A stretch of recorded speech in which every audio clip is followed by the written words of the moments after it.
Let's go. Ngizosala ithuba ngibingelele obaba undabezitha ngenkulu inhlonipho lokukhulu futhi ukubonga.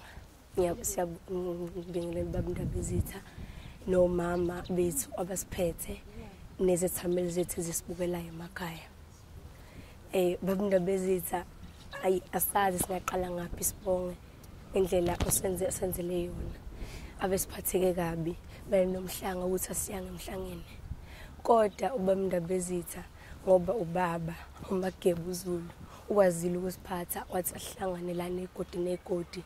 Baba undabezitha siyabonga kakhulu and kusiphathe kabi ukuthi asiyange emhlangeni kodwa ngoba isifo somhlaba akunankinga siyabonga baba undabezitha ukuhlanganisa lana.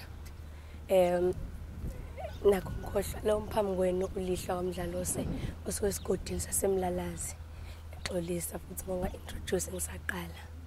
Entombini bengicela ukudlulisa lo mlayezo ukuthi ngoba sesingayanga emhlangeni kulonyaka akusho ukuthi lilahleni ithemba zintombi ngisho nani nesemakhaya akusho ukuthi lahlani ithemba umhlanga ukhona njengoba besibona ukuthi isimo somhlaba sesivimbile ukuthi singayanga emhlangeni kodwa senze ngayo yonke indlela sinikhombisa ukuthi siyayiqhatsha ngobutombi bethu siyathanda ubutombi bethu futhi asoze sabiyeka nani uma ujoyina nathi uzani kumnandi kuya-enjoyeka ayiki ubutombi bakho yonke into your virginity is your pride ngiyayiqhenya ngobutombi bami.